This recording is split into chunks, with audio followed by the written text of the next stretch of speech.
Rabbi Isai, this might be the last video in Makkos during this run. We are in the White Shul. What's the significance of the White Shul being the original building was white.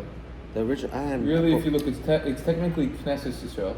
But what's the connection that we're actually being Messiah and Masechta here in the White Shul? The connection is the timing happened to have worked out, and the question is, will we actually finish it also? Ooh. You got very, very wide lines over here. You can't go wider than this. Doesn't get any wider than this. It really doesn't.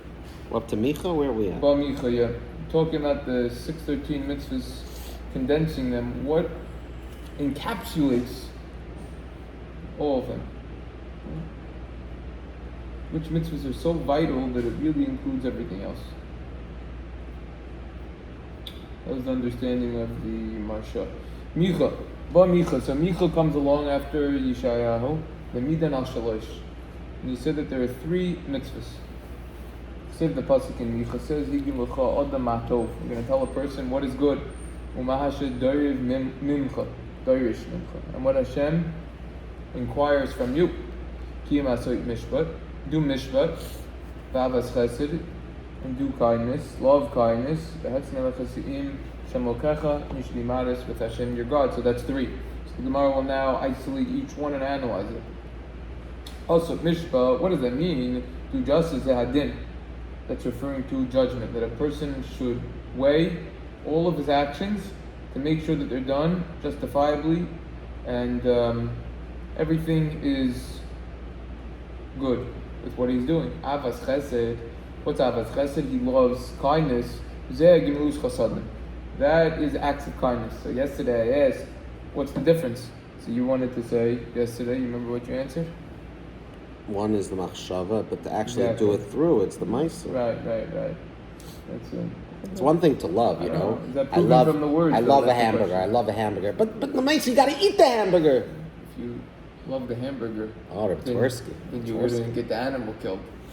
Why is it that we're allowed to kill an animal? It's not the hamburger. That's the shear that I gave last week. Parshas, right? It's not the hamburger. It's not the hamburger. Someone says, I love fish. Someone says, oh, you love fish. So why are you killing it? What are you killing the fish for? Yeah. I let it seek additional internal opportunity. Yeah. All right, so I don't know how clear that hamuchach that is from the words itself, but the avas chesed is the machshava, the gimlut chasadim is the ma'isa. There's a difference on the words for thoughts, acts, but okay, what does it mean to go mad? So going to a funeral, a lavaya, or going to a chasana, simcha, a wedding. Which one is better to do? It's better to go to a house of mourning. We had a whole 1 hour shir on Sefer Yeshua as to why in the beginning of Sefer Yeshua. Yeah, it's better to maybe. Why is it not better to make the live person happy? Pasuk says because it's going to be the end of a person.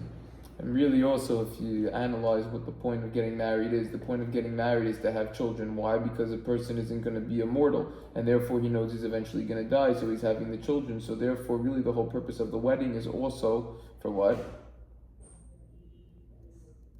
To have kids. Right, but thinking about death. That's why they never say the Shever Brachos, that the 7 days of the Shever Brachos, the 7 Brachos correspond to the 7 days of Avelos. A lot of Torahs over there. That's one of the deeper reasons explained the Haushah quoted by the life. Right, that's why we need, but the Mom always quotes the Haushah who says that's why we have to bring joy to the Chassan and Kala, because they're going to think about that and then they're going to be sad. Yeah. Like someone once said that was married, my Zaydi used to say all the time, we were married 70 years, that's so nice. He says, it felt like 2 days. So they would say, which days? So you say Tisha B'Av and Yom Kippur. Sheesh. It's a good line. Everyone thinks it's a romantic thing. Someone says he got married. Yeah. There were 3 rings. Yeah.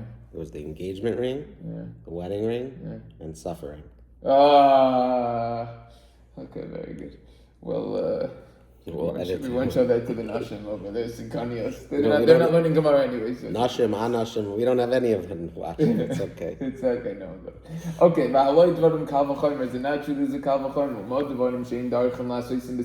If what's something that is not the norm to do in public, aka when it comes to a funeral, when it comes to a wedding, and there's expenses that are involved, and still, the Torah says that you should be modest. Something that is the norm to do it privately, for example, charity and other sorts of acts, halachas kamokam, certainly that it should be done in a private manner. So we see from this Gemara the concept and the importance of snius, being modesty. Snius, people typically think, is limited to how a person dresses, but it far extends from that. That is the start. So tonight's episode, one of the things we talk about are these public fundraising pages, where some people, maybe they're giving, so other people could see that they're giving. Now, one can say, maybe it spurs other people to want to give. Okay, fine. But if your machshava is really, look at me, I'm giving, so my name is on the building, so my name's on top of the page. 100%. Maybe clean up your machshava. 100%. Yes. Okay, weiter. Okay, ba'amos. So the generations are deteriorating, right? Yeah. Now, Chazar Yishayahu ve'amidim al Shem Yishayahu. He had a rebuttal over here. He returned and he said there's just two. Shnei the pasuk is called. Not so much a rebuttal as the generation deteriorated. He had a decrease, right? He had a decrease. According to that explanation, yes. Chazar Yishayahu ve'amidim al Shem, and he said that there are two. Two, that in order to be Mekayim the whole Torah, they boiled it down to two, because the generation couldn't do more than that. Right. If this is how bad it was then, well, what about us? For sure. We have negative 100 million. 100 million. Kol Amar Hashem, this is what Hashem said.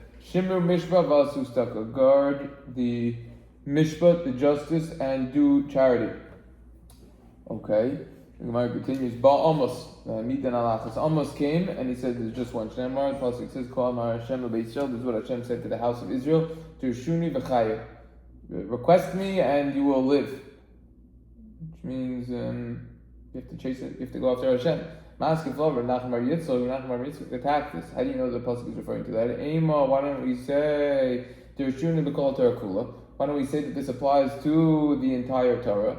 Which means that we could only search after Hashem through fulfilling all of the mitzvahs in the Torah, and therefore we need to do all mitzvahs. Comes the famous line, El ba Chavakuk v'hamidan alachas. Rather, Chavakuk came along and said that everything boils down to this one, and this is the final bottom line conclusion. Shenemar v'sadik b'emunaso yichya. That the sadik, the righteous person, is in emunah, in his belief, he will surely live. How long could someone who learns just... So we moved away from the pasuk Amos. Yeah, this is bottom line. How long could someone talk about this pasuk that really makes up one of the most important svarim out there, the Chayvas HaLevavos, in the most famous section of that Sefer Shar B'tachon. This is what it comes down to, believing in Hashem. If a person believes in Hashem, this includes the entire Torah. Person believes in Hashem and the Torah, every single thing that he does will be what Hashem wants. Whether it's, we have two categories of mitzvahs. Bein adam l'makom, bein adam l'chaver. Between us and Hashem, and interpersonal relationships between others. This includes everything. Everything. Person has belief in Hashem, belief that every single thing that happens in this world is for a reason. That's what it comes down to. The concept of Gamzu L'tova, Kol Ma'adav V'Rachman L'tavu, everything that Hashem does is good. Any death that's caused, anything. Financial issues, people getting sick, anything, it's all part of the master plan that we are unable to comprehend in this world. So if someone loses 25 grand, how should he think about it? Yeah, 25 grand, 25 million, 25 billion, it doesn't matter. There's stories about billionaires. They lost everything. Next day, commit suicide. There's stories. There's one case in particular. And then there's people that have lost everything, and they said, "That's great. HaKadosh Baruch Hu's taking care of me." Yeah, the people who lose everything, and you know what they end up doing? They end up finding Hashem, and they stay in the base midrash, and they become big Talmidei Chachamim that they would have never become if they not. And they live off scraps, and that's enough for them. Whatever it is. Nowadays, there's so many programs that for people who don't have any money. Let's be honest. There's no issues. There's all sorts of programs that are doesn't mean available. No one should do their shtadlus. No, for sure. No one should try to come on. The big question on this Gemara, which you won't find asked by anyone, which I did a lot of research on. So it's your big question. It's not a big question. It's a massive question, and it's surprising that they don't talk about it. How could we reconcile the conclusion of this Gemara with the well-known Gemara in Masechah Shabbos on Lamed Aleph Amud Aleph? The story with the convert who came to Hillel saying, "Convert me on one leg." Shammai pushed him off. Hillel said, "What?" You know this one, right? Yeah. But was he a convert already? He was trying to convert. So and he said, "Teach me Gemara the Torah on one foot." And what did Hillel say? Basically, he said, that was what you don't want to do, what you wouldn't want done to yourself, don't do to others. That was his Torah. That was Torah for him. By the way, the question is, why didn't he just say why did he say b'derech shlili, the reverse way? That's a separate question. There's questions, there's answers over there. But that he wasn't talking to Yid. Here we're talking about Yid, 613 mitzvahs. It's all about Emunah. The din for a guy who wants to learn the Torah, for him it's Sheva Mitzvahs B'nai Noach, which is totally on. No, it's not. He's coming to convert. He needs to know the whole Torah. Hillel responds, "V'hafta l'reich l'mokum." By the way, how is that bein adam l'makom? Big shir, Parshas Emor. We discussed. Elikai neshama mimal. What is it? Elokai neshama mimal. Yeah. What does that do with v'hafta l'reich l'mokum? Because you love HaKadosh Baruch Hu. Bein adam l'chaver is bein adam l'makom. No, it's not. They're two different categories. When you love a Yid, you're loving HaKadosh Baruch Hu. Because it's celebrating him. That's true. But if you just love a Yid and you're good for interpersonal relationships, that doesn't mean you're going to put on tefillin sixes. Look at all the conservative and reform. That's what they do. They're nice to other people, I'm sure. Nice to too many people. Right? Even to the Rishonim. That's not a good thing. Right? So there's a lot of questions that have to be addressed. But again, it's beyond the scope of this episode. Okay, Amar Rabbi Yossi Bar Chanina. Rabbi Yossi Bar Chanina says, Arba Gezeros Gazer Moshe Rabbeinu Yisrael. That there were 4 decrees that Moshe decreed on the Jews. Bo Arba Navim and Bittlum, 4 prophets came and nullified them. Okay, let's get a little history lesson. Moshe Amar V'Yishkin Yisrael Betach Badach. How was a Navi be Mevatel Exer from Moshe Rabbeinu? Oh, so let's discuss that. Let's see what the examples are, and then we'll see if we could analyze that fundamental question. So Moshe said that Yisrael will live securely, alone, Ein Yaakov. Name the Sefer on Agada, the eye of Yaakov. When will that happen? The answer is when people are righteous like Yaakov. But if they aren't nice like Yaakov. So that's why he almost came along and nullified it. Chadol nami yakum Yaakov. And I think chadol means refrain. Yes. You refrain, and who's going to get up like Yaakov? In other words, it's not that it was canceled, it's just that there weren't enough people who were properly righteous that this could actually get actualized. Rivon, yeah. Uksiv in the pasuk says, Nichem Hashem al zois. Hashem, he consoled this. He retracted, and therefore, that's what happened. Moshe said, "Goyim ahem lo targia." With the nations, those nations. It says over here from the Rivon. Yeah. See it inside Adrabah. The Rivon says we're moving on now to the left column. Chadal, no. On the left column, on top of the Rabbeinu Gershom, so it's going to be the top left. Chadal no. Oisa bracha Amar Moshe. Second to last Rivon in the Masech. Oh, what is the chus?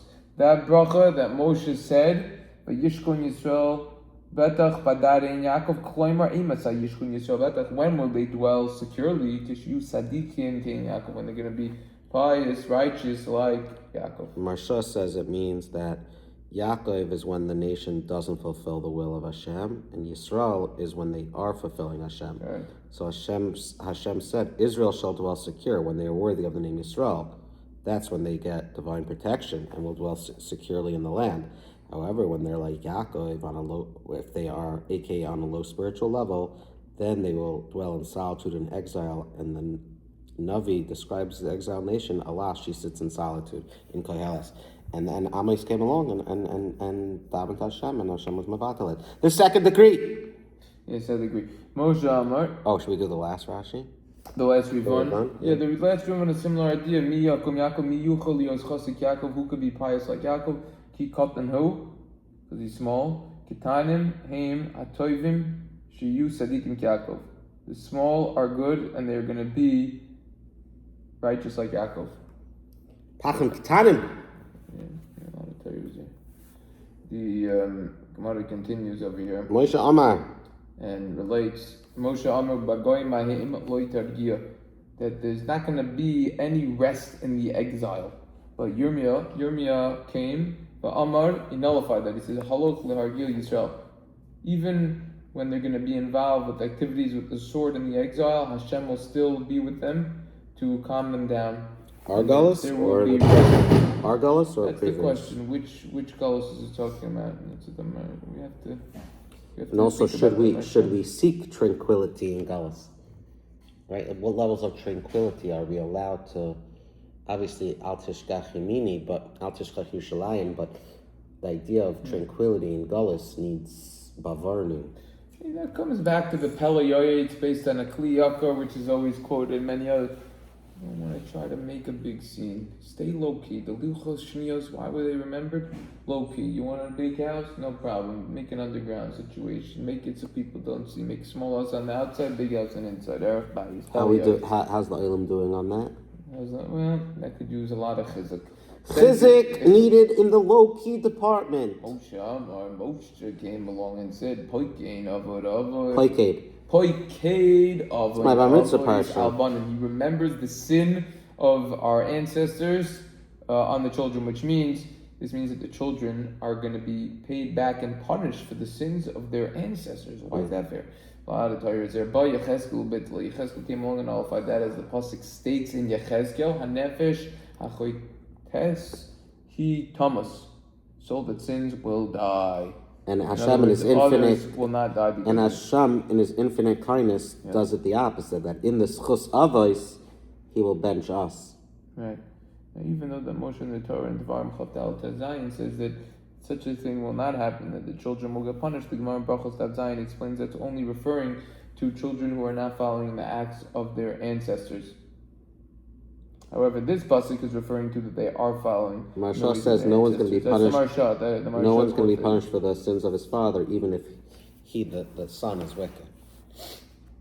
He says that if the son is wicked, then you won't get punished for the sins of the father. I think the person will get punished for their own sins, but it'll never come on to the sins of the father. Yeah.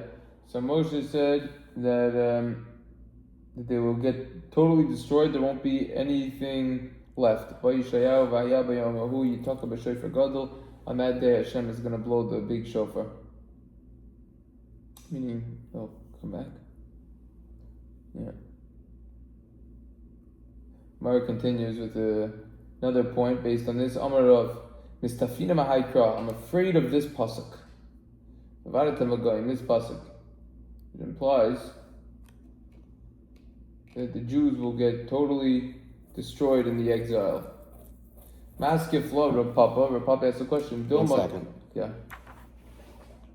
Kavida hamisbakeshes.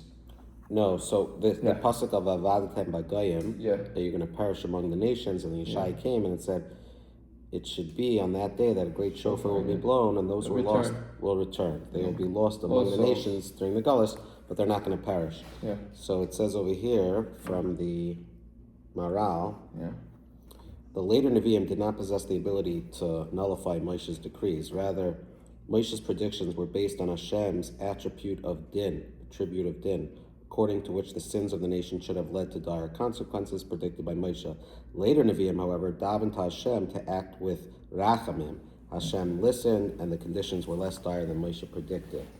Maral notes further that Moshe was prophetically aware that this decree would subsequently be annulled, for he himself prophesied. It says prophesied. If you're dispersed will be. Not a word, prophesied.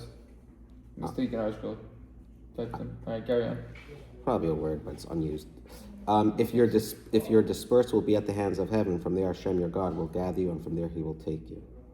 The Gemara does not list the 4 decrees in the order in which they were decreed, nor the order in which they were annulled. Rather, they are listed in the order of the eras to which they applied. The first refers to the period of the first temple destruction. Israel shall dwell secure. The second, and among the nations you will not be tranquil, refers to the beginning of the subsequent exile. The third decree, he recalls the iniquity of parents upon children, refers to the children born in this exile.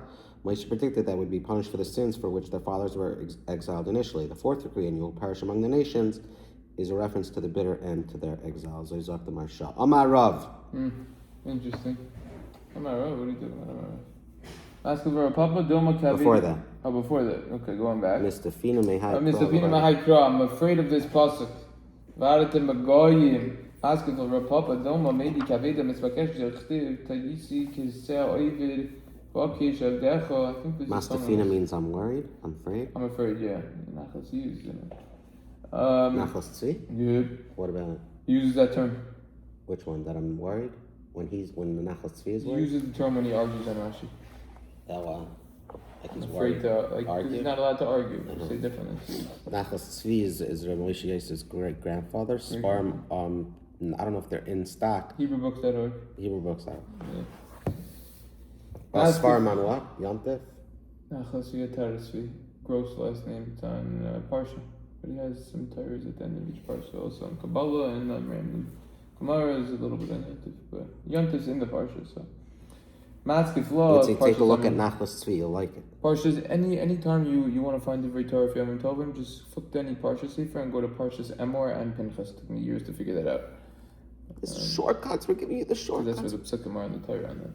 Maskif law, Rav Papa says, Doma, maybe it's Kavidis and it's Vakeshis. Maybe the intention of the pasuk is not what we originally thought, rather it's talking about a lost object that they're searching for. And they find it after a certain amount of time. The Chsiv, as that pasuk says, is referring to that a person was wandering like a se ovid, a lost sheep. Your servant was searching out for it, which means that we were lost in this exile like a lost sheep that the owners were searching after.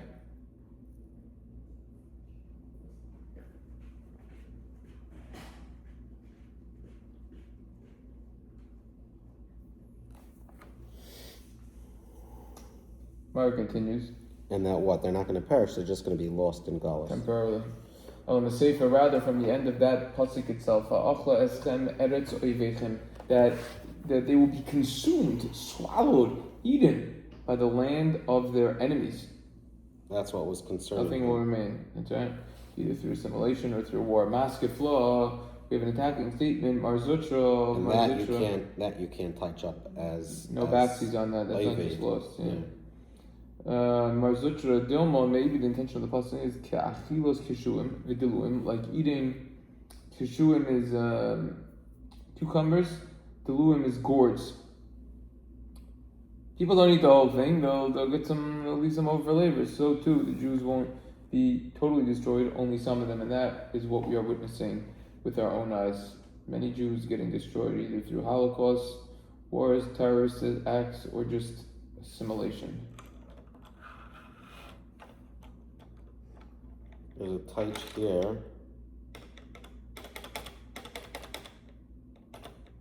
Alternatively, when a cucumber is buried, says the Marsha, the very ground which causes it to rot is the environment necessary for its seed to take root and grow into vines laden with produce. So too with Klal Yisrael and Galus. Although many Jews will be consumed by the hostile nations, nevertheless the hostile environment of persecution is itself the very cause of their spiritual rejuvenation.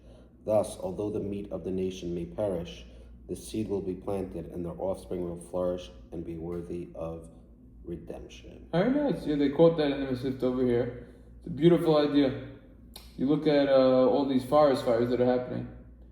2 years from now, the forest will be lush. Yeah?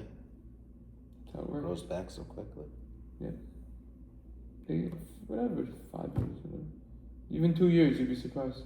What happens in 2 years? Yeah. Unbelievable. Thank you, Hashem. Yeah. Sure, over 30 years, whatever. There's a minyan here every Shabbos. This is where Rabbi... Right here? Yeah. This is, I think they have the team in here. Oh, this is not Rabbi...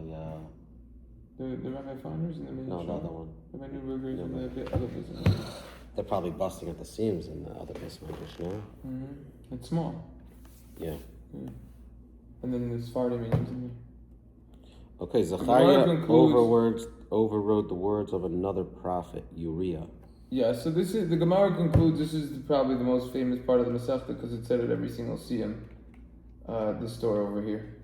Ukfar haya Rabbi Gamliel, and already Rabbi Gamliel, Rabbi Eliezer ben Azariah, Rabbi Yeshua, Rabbi Akiva Mahalchim there. They were walking away. What does it mean? Ukavar, and already they were going. It implies that Is there some connection with something previously? Maybe with these decrees before that we were talking about. It says, having listed 4 instances of Nevi'im annulling the decrees of an earlier Navi, the Gemara cites an incident from which it is seen that one prophet, Zechariah, overrode the words of another prophet, Uriah. The Gemara first introduces a related episode. And once, after the destruction of the base of Mikdash, Rabbi Gamliel, Rabbi Elazar, Rabbi Zayir, Rabbi Yeshua, and Rabbi Akiva were traveling on the road. These were Tanaim, yeah? Yeah. Before the continuation, these are in the Haggadah. They're all over the place. Why is Rabbi Akiva listed last? Rabbi Akiva. Nah, nothing to do with that. It wasn't him. I mean, kind of was, but nah. Wasn't him? Rabbi Akiva was more chashav than Rabbi Elazar ben Azariah. That wasn't the same Rabbi Akiva? No, it was. Yeah. Okay. He's mentioned first because Rabbi Elazar ben Azariah is mentioned Rabbi first. Elazar. Rabbi Elazar ben Azariah? That's what it says. Rabbi Elazar ben Azariah is mentioned first because he came from better yichus. He was a 10th generation to Ezra. Also, he was the Nasi, that's Tosfos Iksubas Kofei Amad Aleph. So they were walking on the way, yeah? Yeah, what's the plata? Those are the streets of the marketplace. I heard the sound of the Roman crowds in the plaza of Rome. Yeah. Rabbeinu Gershom's reading has mi paltere from its palace. Yeah, different texts over here. Messiah Sashas reads mi putilus from an ancient seaport city in the vicinity of Naples, approximately 100 miles from Rome, near the modern-day port of Pazzuli.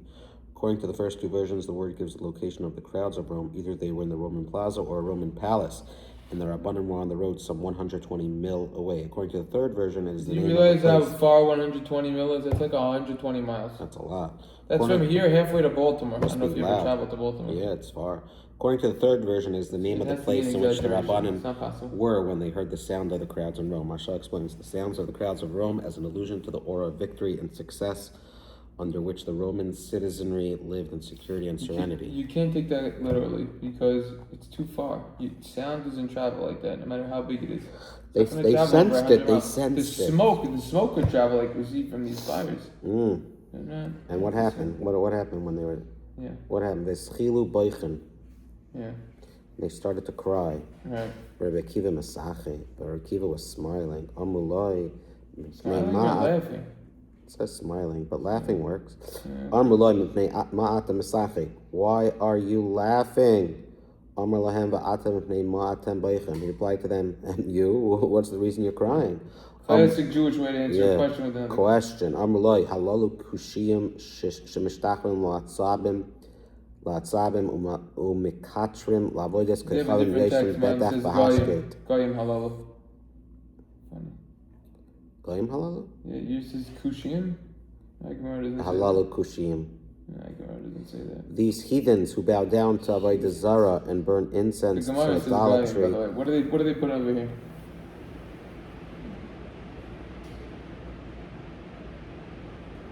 Kushiyim. They changed it. Censors. Okay. The heathens who bow down to Avodah Zarah and burn incense to idolatry live in security and in calm. Va'anu beis hadoim raglei elekenu saraf. And as for us, the house, which is the footstool of God, the temple, the Beis HaMikdash, is consumed in fire. V'lo nivkeh, should we not weep? Omer lehen, he said to them, L'chach ani mitzachek. For this very reason I'm smiling. Precisely what I am.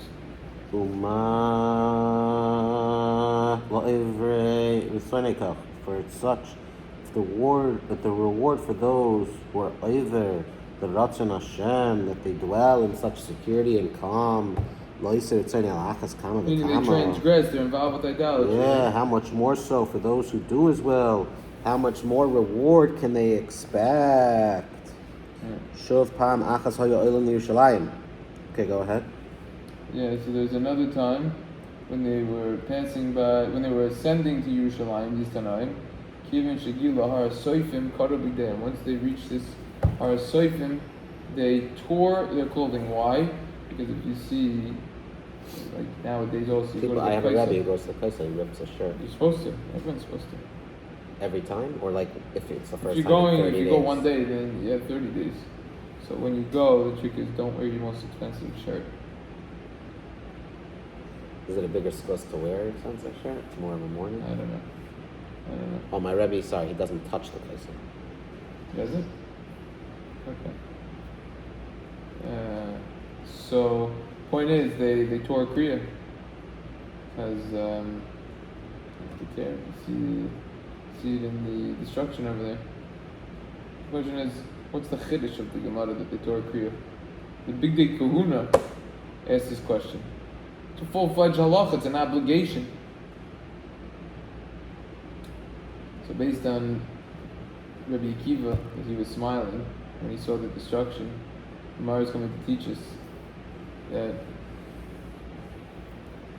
he also tore his clothing. But he had another reason why he was smiling.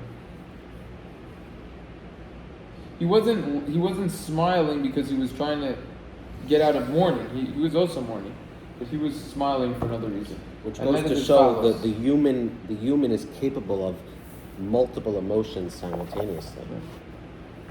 What is Rosh Hashanah? Is it a day of happiness or a day of seriousness? Why there's mutually exclusive?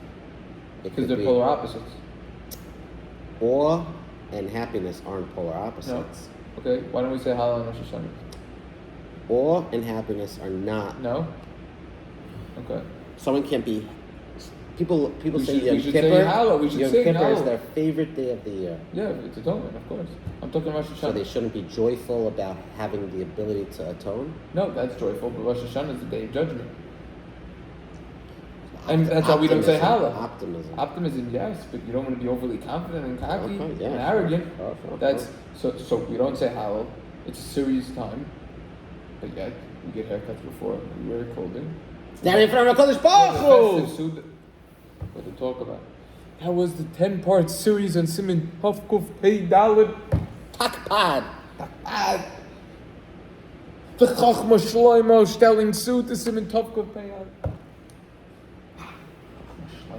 And he gave a mashal about two different wealthy people also. Finish it. It's kosher money material over there. Shupa Makkos is another time only Yerushalayim they were sending to Yerushalayim to the Har Sofim Kar be there. Once they reach Har Sofim they tore their clothing. Where's this Har Sofim?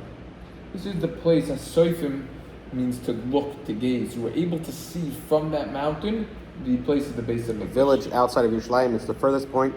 Rashi in Pesachim says from which the base of Mikdash is clearly visible. Rashi Pesachim Mem Tes Amud Beis right there. I got it? It says Mem Tes Amud Aleph. Oh, got him. I was off one over though.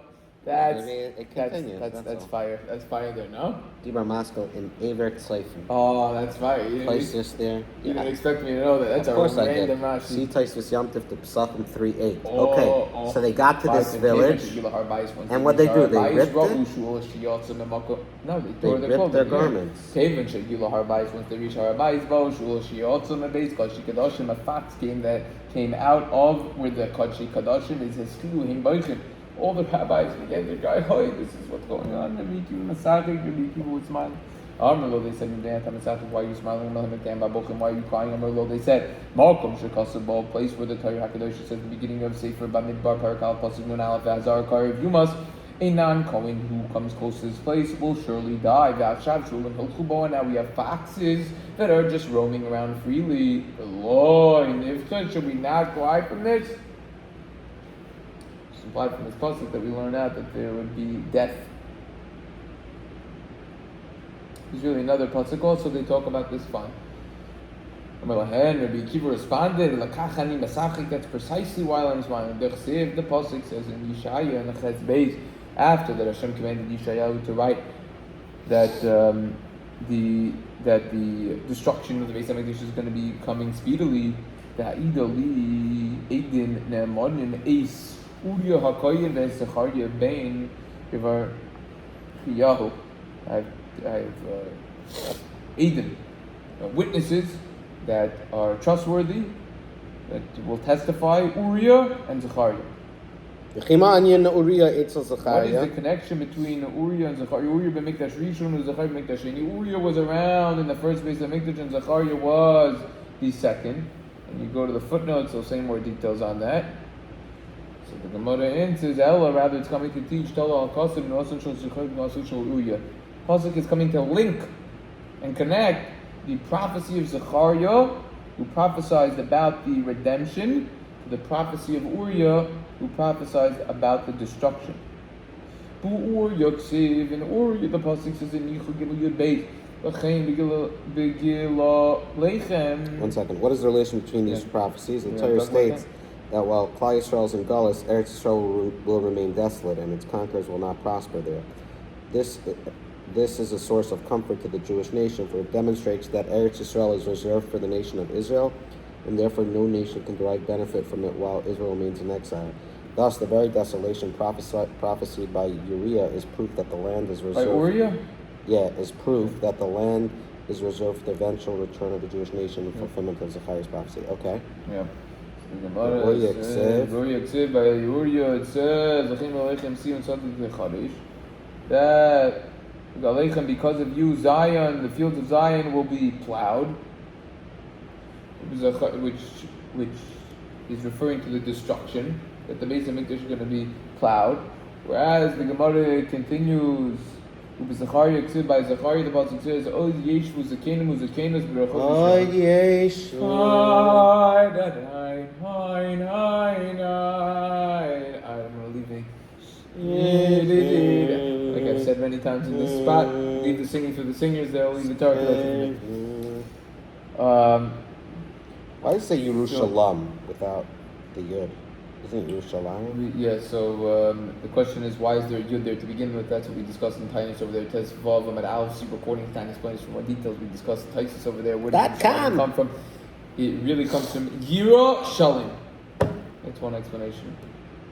So, complete, yeah. Question is really more why there is a Yud to begin with. So it says that the elderly male and female will sit in Yerushalayim. Is this Gemara the end of a few different Makkos, or that's a different? Just Makkos. What's that other Gemara, like 4 different Makkos? Oh, Brachos. What is it about? The Brachos. Shalom? Yeah, maybe. Yeah. The Tamid Chachamim Marvin Shalom Bayla? Yeah, that Gemara. Finished either Nazar or Yuma, was it? Yeah. So the Gemara says, Achalan is coming to also show you before the prophecy of Nevuah was fulfilled. Hayisim Misyadra, I was afraid, I was concerned. Shaloit is kind of also shows Zechariah that the prophecy of Zechariah would not get fulfilled. Akshav now, Shineskaiman of also show Uriah that the prophecy of Uriah was fulfilled. Yadua, so now we know.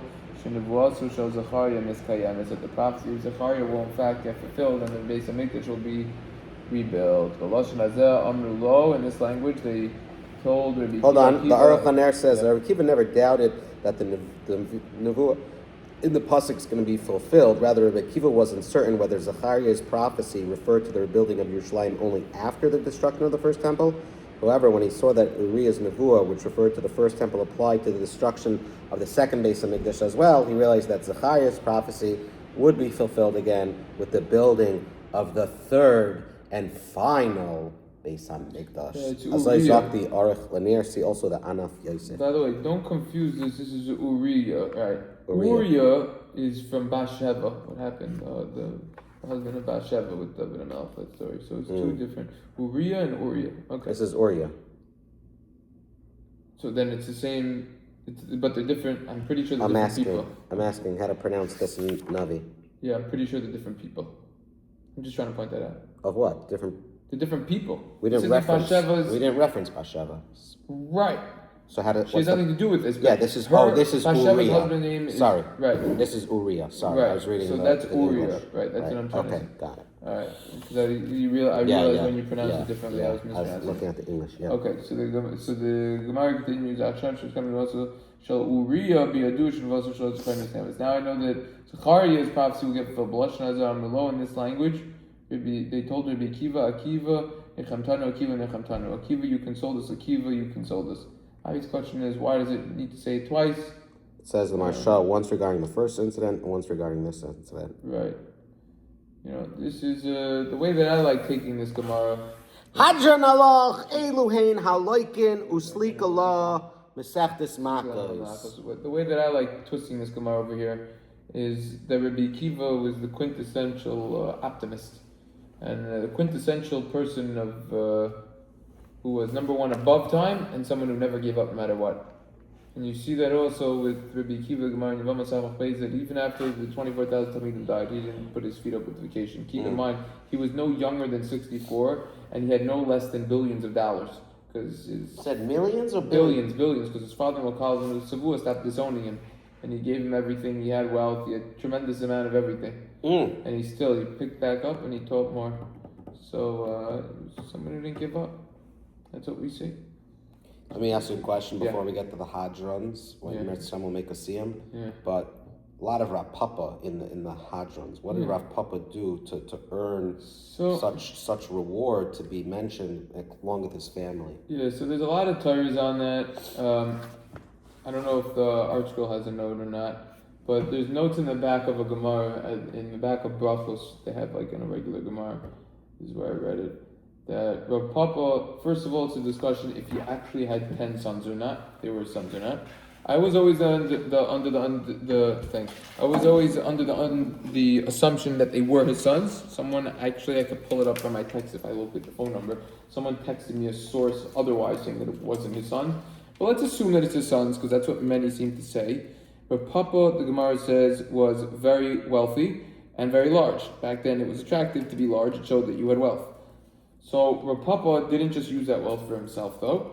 He used it to share with others, to help others, and he was very generous. And because of his generosity, that's one of the reasons why some say he was mentioned. Another explanation, a deeper explanation, I don't even know where I have this written, but I saw it in a few places, that there's 10 places in Shas where there's a machlokes between, if I'm not mistaken, it's Rabbi and Abai.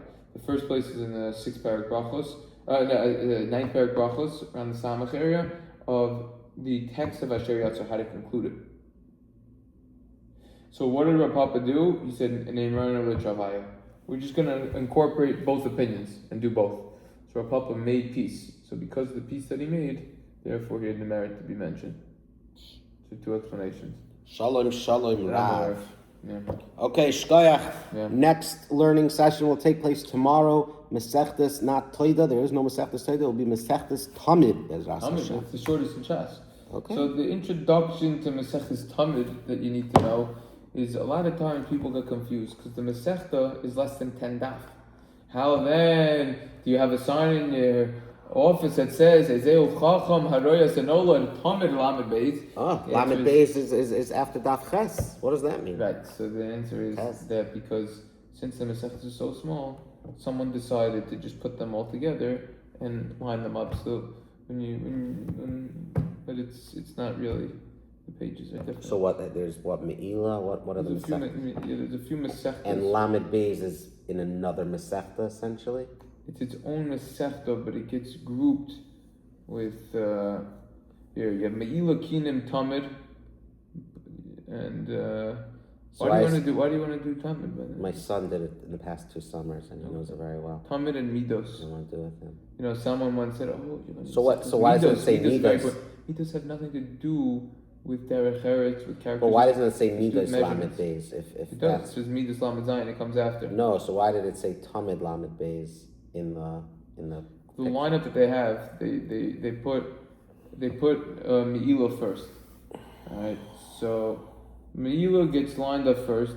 I have it on my screen now. Me'ila goes until Daf Chav Beis. Okay, it ends in Chav Beis. Kinim starts at Chav Beis. Alright, then later on in Kinim, it's totally messed up over here. If we go later on to Kinim, then you have Maseches Midos. What's Kinim? On Lamdal, Kinim talks about the birds. Birds for Korbanos. It's very, very short Masechtas. Only people who usually learn them, or rare instances of Talmidei Chachamim who decide to, for some reason, study these particular Masechtas which don't apply nowadays. What? Peliot says it's beautiful to learn about it. Beautiful to learn about everything, but the Chavetz Chaim and Chelik Aleph, where he says, why did I write my commentary and spend 28 years writing Mishnah Berurah? Because it's more applicable. That's why you got to learn Orach Chaim first. That's why Baruch Hu wants us to crave the return. Sure, we should do everything, but we got to do what's applicable first also. But so anyway, so that's the story there. That's why I'm very dedicated to Orach Chaim. Now, Meseches Tamid. Yeah, what does it start? Right. So I'll give you the. I'm the scoop over here, the white shul scoop. All right, Maseches Tamid is going to end at Lamed Gimel, and it's going to. When did it start? I'm getting the start. I don't have an actual sefer. I'm using the screen. Chav and base. So we're talking about 7 daf, roughly. So I don't think we're going to be sitting on this Masechta too long. Then we'll go to Mina Kingdom. We'll finish the whole thing. I mean, whatever you want. That's your choice. Yeah, it's my choice. So a lot of times people, when they try to make an emergency quick siyum, they'll learn Maseches Tamid. That's not the goal, Rabbi Say. For sure. But people, the irony is that they're probably Masechtas. It's probably easier to learn something like Megillah than Tamid, unless you really know Tamid. Megillah. Right. I finished my Kata. Megillah flows. I finished Tainus. I finished Rosh Hashanah. I finished Brachos. I finished Nazar. I finished Yom. I finished Makkos. Yeah. Okay. I'm halfway through Chagiga. Chagiga, I'm learning actually tonight with the Chaver Sinanaka. Yeah, I'm up to like Yod Ches or something. Chagiga is a good Masech. A lot of Agadata, a lot of Tumat Tahar over there. It starts off. Okay, Shkoyach. Rabbi Say, we'll see you tomorrow night. Bezras Hashem.